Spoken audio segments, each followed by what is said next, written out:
नहमदुहु व नसल्ली अला रसूलिल करीम बिस्मिल्लाहिर्रहमानिर्रहीम रब्बि इश्रह ली सदरी व यस्सिर ली अमरी वहलुल उक़दतम मिन लिसानी यफ़क़हू क़ौली सदक़ल्लाहुल अज़ीम। मौजूद ख़वातीन व हज़रात, इस वक्त हम जिस दौर से गुज़र रहे हैं उसके बारे में तज्ज़िया करते हुए दो तीन चीज़ों की एहतियात मैं ज़रूर करता हूँ। एक तो ये है कि आलमी सूरत हाल को देखा जाए और उसके अंदर मुसलमानों के ख़िलाफ़ जो कुछ इस वक्त जाल बुना जा रहा है, जिस तरह की सूरत हाल पैदा की जा रही है, जिस तरह उनके ख़िलाफ़ पूरी की पूरी दुनिया जो है ख़ास तौर पे आलम कुफ्र मुत्तहिद हो चुका हुआ है, उसको देखा जाए और उसको देखा जाए रसूल अकरम सल्लल्लाहु अलैहि वसल्लम की बताई गई पेशगोइयों के मुताबिक। दूसरी, उसको सिर्फ़ आम तौर पर नहीं बल्कि तज्ज़ियाती तौर पर भी देखा जाए कि प्लानिंग क्या है, और अगर उसको हम उन पेशगोइयों से अलहदा करके भी देखा जाए तो क्या कुछ हो सकता है, अंदाज़न क्या है। और तीसरा ये है कि पाकिस्तान जिसमें हम रहते हैं, उस पाकिस्तान के अंदर इन सारी चीज़ों का क्या असर होने वाला है, और इस पाकिस्तान में आलमी साजिशें किस किस्म की हैं, इलाकाई ताने बाने किस तरह बुने जा रहे हैं, और रसूल अकरम सल्लल्लाहु अलैहि वसल्लम की अहादीस और ख़ुसूसन कुरान पाक की उन वार्निंग्स के बारे में हम कहाँ खड़े हैं। आज की वीडियो बेसिकली बनाने का मकसद भी यही है कि काफ़ी अरसे से मैं कहता चला आ रहा हूँ कि वो लोग जो कि रम्ज़ आशना होते हैं, जिनको अल्लाह तबारक व तआला जो है वो अपनी ख़ास हिदायत अता फ़रमाता है, जिनके बारे में रसूल अकरम सल्लल्लाहु अलैहि वसल्लम फरमाया था कि इत्तकू फ़िरासतुल मोमिन, मोमिन की फ़िरासत से डरो। इत्तकू जो लफ्ज़ है ये अल्लाह अपने लिए इस्तेमाल करता है, मोमिन इत्तकुल्लाह, अल्लाह से डरो, अल्लाह का तक़वा अख्तियार। इत्तकू फ़िरासतुल मोमिन यानी मोमिन की फ़िरासत, मोमिन की दूरअंदेशी, मोमिन की सोच से डरो। इन्नहु यंज़ुरु बिनूरिल्लाह, ये अल्लाह के नूर से देख रहा होता है। और ज़ाहिर बात है कि ऐसे लोग जो हैं दुनिया के अंदर मौजूद हैं कि जो बार बार आपको वार्न भी करते रहते हैं, बताते भी रहते हैं। इस वक्त जो कि पाकिस्तान का सिनेरियो अप्रैल 2022 के बाद से शुरू हुआ है कि जिसमें एक रजीम चेंज ऑपरेशन हुआ था, तो उसके बाद से ये तसव्वुर पाया जा रहा था कि पाकिस्तान में इस रजीम चेंज के बाद आलमी मसाइल जो हैं वो बढ़ेंगे, और आलमी मसाइल के साथ साथ पाकिस्तान को एक ख़ास किस्म का किरदार अदा करने के लिए कहा जाएगा। और ये किरदार कब तक होगा, कैसे होगा, किस तरह होगा, इसकी गुत्थियाँ आहिस्ता आहिस्ता सुलझना शुरू हुई, और हमें नज़र आना शुरू हुआ कि इस पूरे खित्ते को एक बहुत बड़ी जंग का शिकार किया जाने वाला है। और वो जंग यकीनन अगर हम उसको रसूल अकरम की फ़ितन के दौर के हिसाब से देखें तो वो मलमतुल कुबरा यानी बड़ी जंग की सूरत हाल बनती है, क्योंकि आगाज़ जो है उसका जहाँ से हुआ है वो है हमास का इसराइल के साथ लड़ाई और मार्का। लेकिन पाकिस्तान कहाँ खड़ा है और पाकिस्तान में क्या होगा? देखें, इस वक्त पाकिस्तान के अंदर जो भी कशमकश चल रही है, एक कशमकश बिल्कुल पाकिस्तान की अपनी ओरिजिनल कशमकश नहीं है।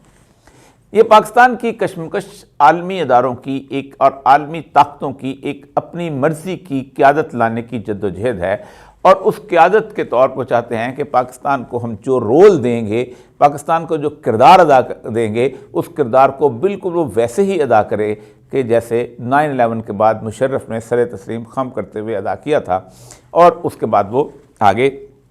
पाकिस्तान को इमदाद दें या जो कुछ भी करें। लेकिन इस 22 अप्रैल के बाद की सूरत हाल, रजीम चेंज की सूरत हाल के बाद बहुत हद तक उन लोगों के पाँव जो हैं लरज़ गए, क्योंकि पाकिस्तान की अवाम ने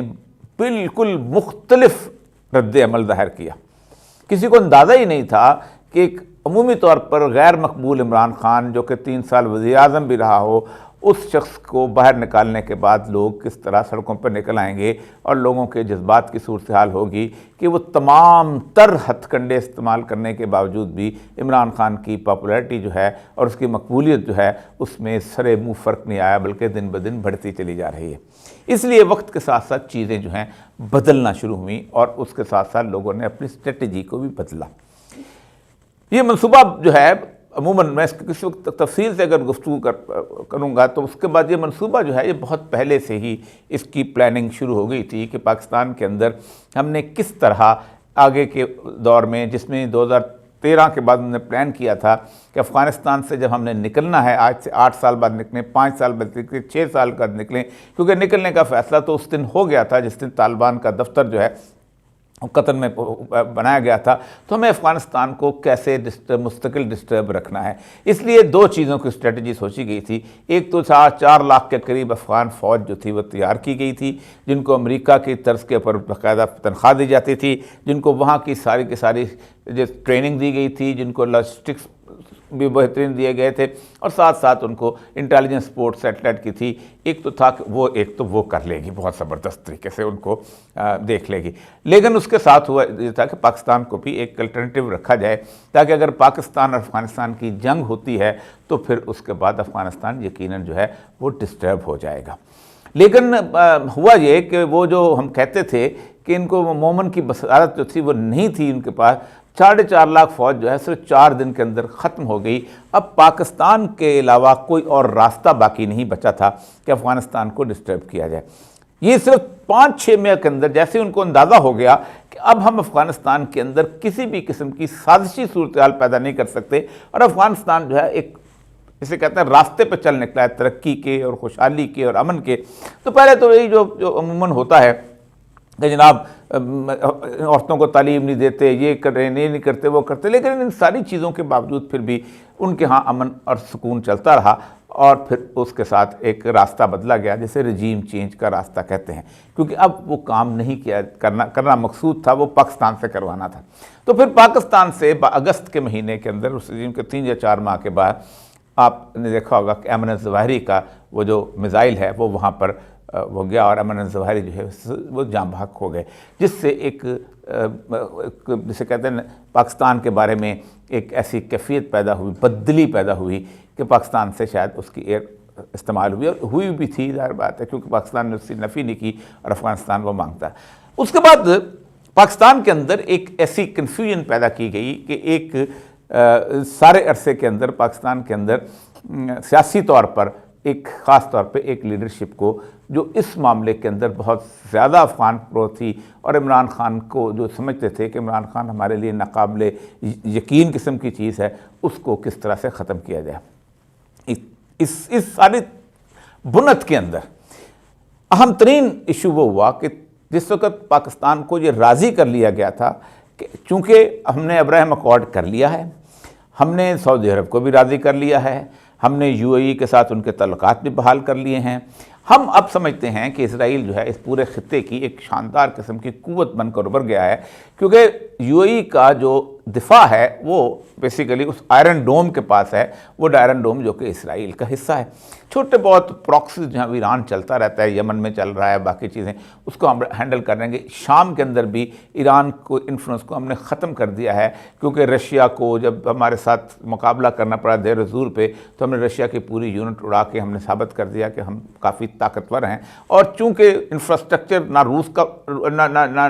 शाम का वहाँ पर मौजूद है रखा है, हमने वो तबाह कर दिया है। इंफ्रास्ट्रक्चर हमने इराक़ का तबाह कर दिया है 2003 की वॉर के बाद, और इंफ्रास्ट्रक्चर हमने मिस्र का भी मुकम्मल तौर पर ख़त्म कर दिया, वहाँ भी एक मिलिट्री डिक्टेटरशिप है। इसलिए रह गया ईरान, अफ़गानिस्तान और पाकिस्तान, जहाँ पे ये सारी की सारी सूरत हाल होनी है। इसके बारे में मैं आपको सामने किसिंजर डॉक्ट्रिन जो है वो रखता हूँ। किसिंजर ने अपनी डॉक्ट्रिन जो है बड़ी मशहूर, बहुत सारी डॉक्ट्रिन हैं, उनमें से एक डॉक्ट्रिन ये है कि अगर आप मुसलमानों के साथ लड़ाई करना चाहते हैं तो पाकिस्तान, ईरान और अफ़गानिस्तान, इन तीनों के दरमियान ना सुलह होनी चाहिए और ना यहाँ अमन होना चाहिए। उस डॉक्ट्राइन की वजह से ही मामला जो है उसको आगे बढ़ाया गया। लेकिन इस आयरन डोम के बाद, इस सारी की सारी बात, जो सबसे बड़ा ब्लो हुआ है वो है हमास का। हमास ने वो सारे का सारा स्ट्रक्चर जो है वो कोलैप्स करके रख दिया, और जब वो कोलैप्स किया तो फिर सोचते पड़ गए कि अब क्या किया जाए। अब इजराइल जो है वो बेसिकली पूरी दुनिया जो है हमास के हक़ में और इस फ़लस्तीनियों के हक़ में निकली हुई है, लेकिन पूरी दुनिया की आलमी ताकतें, खा वो रूस हो, अमेरिका हो, बरतानिया हो, उसके बाद चीन हो, यहाँ तक के फ्रांस हो, यूरोप के तमाम मुल्क, ये खामोश हैं। इनमें से यूरोप और बाकी मुल्क इसलिए खामोश हैं कि उनकी दो मफादात उनके साथ वाबस्ता हैं, जिनके बारे में मैं बात की थी। एक तो ये है कि वो हमास को वहाँ से निकाल के एक इसराइल को पुरअमन मुल्क बनाना चाहते हैं, और दूसरा ये है कि वहाँ से गज़ा से फ़लस्तीनियों को निकाल के वहाँ नहर स्वेज़ लेके जाना चाहते हैं, और दूसरा ये है कि कम से कम 7 ट्रिलियन क्यूबिक फीट जो हैं उसके ज़खायर जो हैं गैस के, वो यूरोप की ज़रूरियात को पूरा कर सकते हैं। इसलिए वो माशी मफादात पर खामोश हैं, और अमेरिका और इसराइल मिल के ये सब कुछ कर रहा है। पाकिस्तान के अंदर दो रास्ते उनको नज़र आ रहे थे। एक तो रास्ता ये था कि पाकिस्तान में एक मुकम्मल तौर पर एक डिक्टेटरशिप का तमाशा लगाया जाए और पाकिस्तान को उस डिक्टेटरशिप के तहत एक रास्ता निकाला। उसके लिए डिक्टेटरशिप की प्लानिंग बहुत पहले से हो चुकी हुई थी और ये प्लानिंग जो है, अब तो आलमी अखबारात बताते हैं कि ये डिक्टेटरशिप की प्लानिंग जो है जनरल बाजवा की एक्सटेंशन से पहले ही हो चुकी हुई थी, क्योंकि एक्सटेंशन की सूरत हाल जो होती है वो हमेशा अमेरिकन मैनेज करते हैं। जनरल कियानी की एक्सटेंशन के बारे में कई दफ़ा जिक्र कर चुके हैं कि जनरल कियानी को बाकायदा ऑरेंज रूम में बिठाया गया था, क्योंकि ओबामा बरह रास्त मिल नहीं सकता था और ओबामा ने उस ऑरेंज रूम में घुस के उससे वो 10 सफ़े का पेपर लिया था कि क्या किया जा सकता है स्ट्रेटजी, और फिर उसके बाद तो उसकी एक्सटेंशन हो गई ही थी जनरल कियानी की। तो इस एक्सटेंशन के बाद भी आगे भी जो भी उनका नेमल बदल आना था उस पर उसको भी बाद लोग कहते हैं कि शायद उसको भी तय कर लिया गया था उन्हीं मीटिंग्स के अंदर। लेकिन अब बुनियादी तौर पर मसला यह है कि ये जो सूरत हाल इस वक्त बनी हुई है, इसमें पाकिस्तान में इस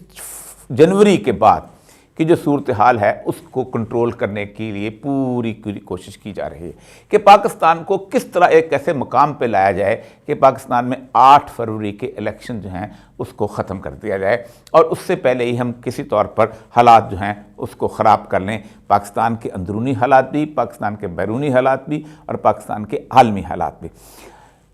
कुछ अरसे के बाद आपको 8-10 दिन के अंदर आपको नज़र आएगा कि पीटीआई जो है उसको ख़ास तौर पे रिलीफ देने की कोशिश की जाएगी और कहा जाएगा कि जनाब आपके नॉमिनेशन पेपर भी मंजूर हैं और आपको किसी न किसी तरह ठीक जो है सूरत हाल बना रहे हैं, और लेकिन उसके साथ साथ उनके ख़िलाफ़ एक प्रोपेगेंडा जो है उस मशीनरी को भी साथ रखा जाएगा ताकि इनको किसी तौर पर आगे बढ़ाया जाए।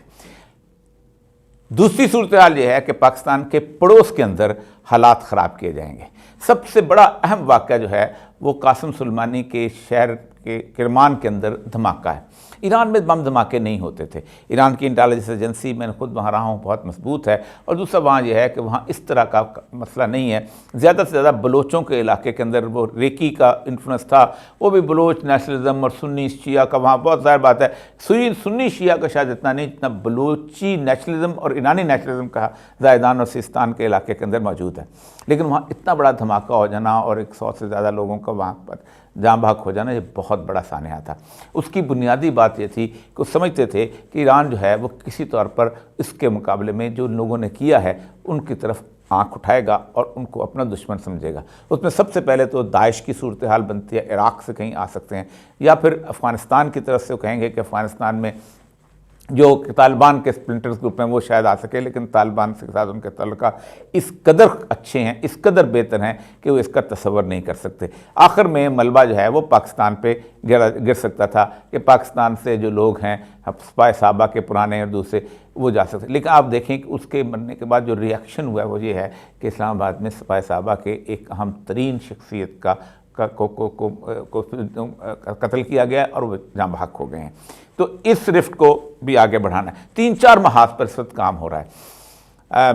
मजदूर पश्तीन को इस्लामाबाद लाया गया, उसको ख़ास तौर पे एक मकाम बना के दिया गया, सब ज़बरदस्त के ये जनाब उठें और तकरीर करें। फिर उसके बाद चमन में उसको दोबारा एक हीरो के तौर पर बिल्टअप किया गया। बलूचिस्तान को आपको याद होगा कि बलूचिस्तान की पुरसकून माहौल को ख़ास तौर पे 2006 में नवाब अकबर बुगटी की शहादत के बाद और उनके वासाने के बाद ख़ास तौर पे प्लान किया गया कि किस तरह ये जो है इसको हम डिस्टर्ब कर सकते हैं, ताकि वो जो आप सोचें 20 साल की पुरसकून सूरत हाल थी उसको ख़राब किया गया और उसके बाद आज तक वो चलता चला आ रहा है। अब बलूचिस्तान की आवाज़ों को भी इस्लामाबाद आ गई हैं,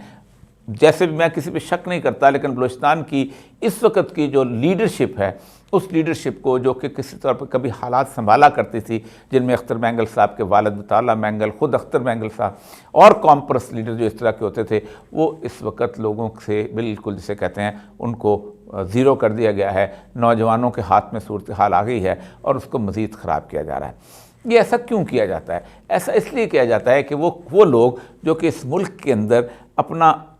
असर रसूख नाफिज करना चाहते हैं, जो इस मुल्क के मफादात के साथ काम करना चाहते हैं, खा वो अमेरिका है या चीन है, उनसे भारी कीमत वसूल की जा सके कि ये देखो यहाँ इंसर्जेंसी है, यहाँ हालात ख़राब हैं, तुम अगर प्रूफ्स नहीं दोगे, तुम अगर फलां हथियार नहीं दोगे, तुम अगर इस किस्म के जैसे कहते हैं सेटेलाइट से मदद नहीं फराम करोगे तो हम तुम्हारे काम नहीं आ सकेंगे, इसलिए हमें मुकम्मल तौर पर इक्विप करो। यही सूरत हाल अकबर बुगटी के ज़माने में हुई थी, जब लोगों ने एतराज़ किया अमेरिका से कि ये आप क्या कर रहे हैं, तो वो तो उन्होंने पाकिस्तान को तो अपने तालिबान के ख़िलाफ़ किया था, तो उन्होंने कहा था कि पाकिस्तान अपनी सिक्योरिटी के लिए भी ड्रोन्स को और टेक्नोलॉजी को इस्तेमाल कर सकता है।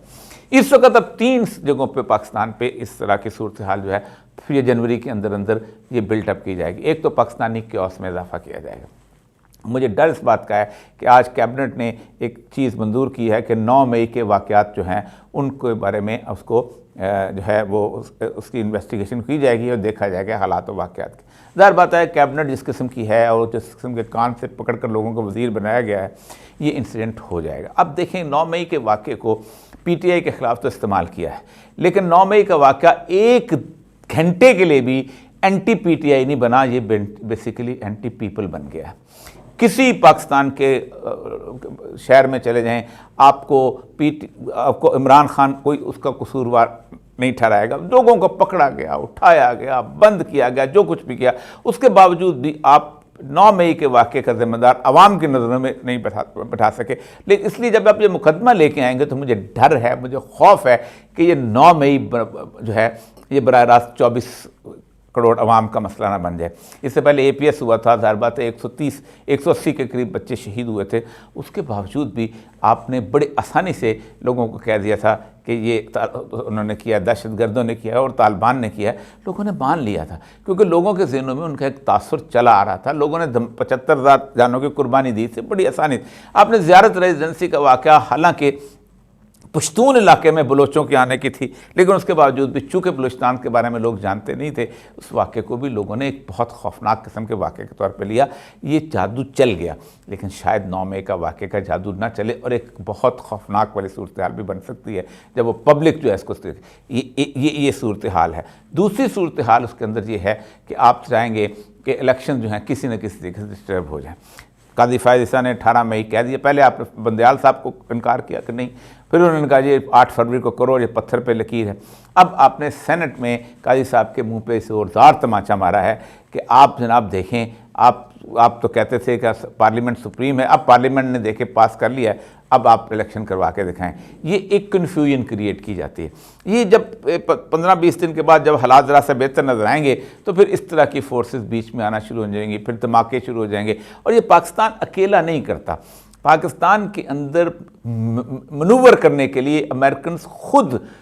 3-4 महाजों पे काम करते हैं। एक पाकिस्तान में काम करते हैं वो शिया सुन्नी और जो बंदे बरेलवी के तौर पे, और उसके बाकायदा उनके इंटेलिजेंस जो है ऑपरेटिव वहाँ पर मौजूद हैं। इस दूसरा काम वो करते हैं बलोच, पश्तून और पंजाबी, सिंधी, बलोच, इस तरह की, और MQM, इन सारों के साथ और बराह रास्त बाज़ दफ़ा उनकी ऑपरेशन हो जाती हैं, जिसमें बाज़ दफ़ा हम पाकिस्तान की अपनी एजेंसी उनके साथ होती हैं, बाज़ दफ़ा उनके ख़िलाफ़ होती हैं। लेकिन इस सारे सिनेरियो के अंदर होगा ये कि अब ईरान के साथ मुठभेड़ होनी है और बड़ी खौफनाक होनी है, क्योंकि रसूलुल्लाह सल्लल्लाहु अलैहि वसल्लम की भी हदीस है कि अरब की तबाही से पहले फ़ारस की तबाही होगी, और ये फितन की बड़ी मशहूर अहादीस में से हदीस है। तो अब इस वक्त ट्रंप को जो है इस वक्त आने की देर है, और ट्रंप जिस तरह के हालात पैदा करेगा उससे पहले भी उसके लिए एक रास्ता भी हमवार किया जाए, क्योंकि अमेरिका में जंगें जो हैं वो हुक्मरान नहीं लड़ा करते, उनके थिंक टैंक और पेंटागन, उनके एक तसलसल होता है। वियतनाम की 11 साल जंग और बीच में 4 सदर भी गुजर जाएं, जंग चलती रहती है। अफ़गानिस्तान की तीन दिहाइयों से चली आ रही है, कोई भी अमेरिकी सदर है वो चलता रहता है, डेमोक्रेट हो रिपब्लिकन हो। तो अब ये जो फरवरी के इसके अंदर बेसिकली पूरी पाकिस्तान से अलावा भी तकरीबन 70 के करीब ममालिक में इलेक्शंस हो रहे हैं, लेकिन उनमें से 3 इलेक्शंस बहुत अहम हैं।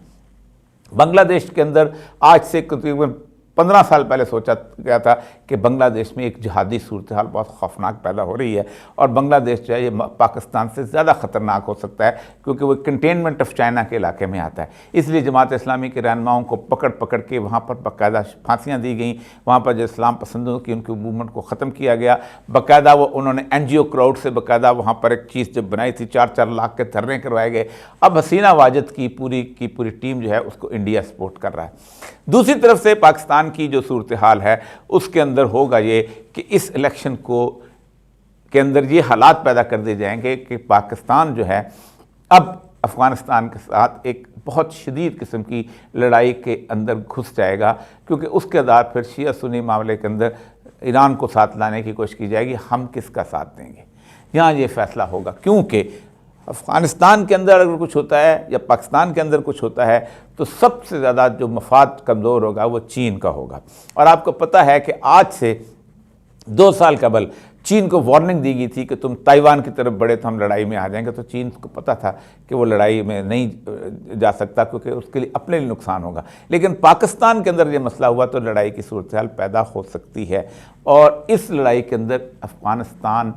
की लड़ाई की सूरत हाल जो बॉर्डर की भी हो, प्रॉक्सी की भी हो, दूसरी भी हो, उसके अंदर 2 मुल्क जो हैं ख़ास तौर पे पाकिस्तान के ख़िलाफ़ काम करेंगे, एक इंडिया और एक इज़राइल। और इज़राइल का ये जो सूरत हाल है ये आप सोच नहीं सकते कि डेविड बिन गुरियान की जो तकरीर है 1967 की, उसने कहा था कि पाकिस्तान के मुकाबले में हमें भारत को अपना दोस्त बनाना चाहिए क्योंकि पाकिस्तान हमारा आइडियोलॉजिकल इक्वल है। ऐसे में पाकिस्तान के अंदर किसी भी पॉपुलर इलेक्शन से जीतने वाले इमरान खान की कोई हैसियत जो है वो डिटर्मिन नहीं हो सकती। अगर पाकिस्तान में इमरान खान जीतता है तो वो ख्वाब पूरा नहीं हो सकता, ये पूरे के पूरे इलाके के अंदर है। पाकिस्तान में वो कैफियत भी नहीं है जो सौहार्दों के ज़माने में थी कि आप इंडोनेशिया में सौहार्दों को लाइसेंस दे दें कि वो 10 लाख बंदे कत्ल कर दे और उसके बाद अब हमें लाइसेंस मिलेगा लेकिन हम कत्ल नहीं कर सकेंगे, इसलिए कि बहुत मुश्किल है। ना सौहार्दों वाली सूरत हाल है, ना सुकारनों के उस तरह के कम्युनिज़म की वो वाली कैफियत रह गई है कि आधा दुनिया आधा तकसीम है आधा इस तरह। तो ये जो कैफियत बन रही है ये एक बहुत बड़ी जंग की तरफ लेके आ रही है। इसलिए मैंने कहा था कि फरवरी जो है उस जनवरी तक की मोहलत नज़र आती है। और अब उसको अगर हम इससे रसूलुल्लाह सल्लल्लाहु अलैहि वसल्लम की हदीस के हवाले से देख लें तो वही बात कि बनान अल बैतुल मक़दस खराब अल जसब खरूज अल मलमा, कि वो बैतुल मक़दस का सेंटर स्टेज पे होना इस वक्त सबसे ज़्यादा इंपॉर्टेंट 3 मुल्क चाहे वो इस वक्त इसराइल बन चुका हुआ है, क्योंकि हौसी मिज़ाइल्स के हमले जो हैं उन मिज़ाइल के हमलों ने ये तय कर दिया है कि अगर इज़राइल की इस्टेब्लिशमेंट मजबूत न की गई तो फिर हम यहाँ से जहाज़ भी नहीं गुजार सकेंगे। पूरे का पूरा बहरा अमर जिसे रेड सी कहते हैं उसका कोना जो अदन का कोना है वहाँ से हम नहीं गुजर सकेंगे, तो कैसे उसको आगे बढ़ाया जाए। यहाँ का जो इलाका है इस यहाँ से एड को रोकना है कि कैसे यहाँ से लोग जो हैं वो उसमें जब बहुत बड़ी जंग फैलेगी तो यहाँ से मुजाहिदीन जो हैं वो पोरस बॉर्डर होगा तो कैसे रोका जा सकता है। ये है वो सारी सूरत हाल। और इस सारी सूरत हाल में एक ही रास्ता है कि पाकिस्तान में एक पॉपुलर लीडरशिप आ जाए ताकि वो अपने मामलात ख़ुद तय करे, वरना वो जो हदीस है ख़राब सिंध मिनल हिंद व ख़राब अल हिंद मिन सीन, कि हिंद जो है उसकी वो सिंध यानी सिंध पाकिस्तान में सिंध और पंजाब की ख़राबी का बात बनेगा कि वही सिंध का इलाका था। और चीन ज़ाहिर बात है अपने मफादात के तहफ़्फ़ुज़ के लिए एंटर होगा इस मामले के अंदर, तो ये ज़मीन तांबे की तरह तपेगी। इस ज़मीन पे वो वही बात जो नेमत शाह वली ने कहा है कि अटक का दरिया जो है वो 3 दफ़ा खून से रंगीन होगा। ये कब होगा, कैसे होगा, क्यों होगा, नज़र आता चला जा रहा है। एक ही रास्ता है, अवाम की मैंडेट को, अवाम की सुप्रीमेसी को और अवाम की ज़ाती ज़िंदगी के अंदर उन्होंने जो हीरो बना लिया है, ये इस वक्त जो अवाम की जज्बात हैं उसको तस्लीम कर लो। इसलिए कि कहीं भी दुनिया में जंग होती है हमेशा उसको पॉपुलर लीडर कौम को लीड करता है। जंग अज़ीम दोम में अगर चर्चिल ना होता तो शायद बरतानिया के लोगों को हौसला देने वाला कोई नहीं होता। हम अगले कुछ दिनों के बाद 3 महाज़ों के ऊपर हमारे ऊपर से हमला होगा। आलमी सतह पर अमेरिका और बाकी इसराइल और इंडिया वो मिल के जो एक गेम प्लान इस खत्ते में बना रहे हैं। पाकिस्तान के इलाकाई मामलात के अंदर इंडिया उससे मिल के और मोदी का इलेक्शन है, वो फ़ायदा उठाने के लिए कुछ कर सकता है। और तीसरा, पाकिस्तान के अंदर वो ताकतें जो अमरीकी मफादात को आगे बढ़ाना चाहती हैं, वो पाकिस्तान के अंदर अपना गलबा चाहती हैं, वो पाकिस्तान के अंदर ये काम करेंगी। उनके नज़दीक एक बात याद रखें, वो खुशहाली पाकिस्तान की नहीं चाहते, पाकिस्तान को एक डिस्टर्ब पाकिस्तान चाहते हैं, ताकि ये खून थूकता रहे, आग उगलता रहे और यहाँ ना सीपैक बन सके और ना यहाँ तरक्की हो सके। अल्लाह ताला हमें इस सूरत हाल से बचने, निकलने की तौफीक अता फ़रमाए और हमें अल्लाह से रुजू करने की तौफीक अता फ़रमाए कि हम अल्लाह के सामने इस्तग़फ़ार करें ताकि हमारी ये सख्तियाँ कम हों। व आखिर दावाना अल्हम्दुलिल्लाहि रब्बिल आलमीन।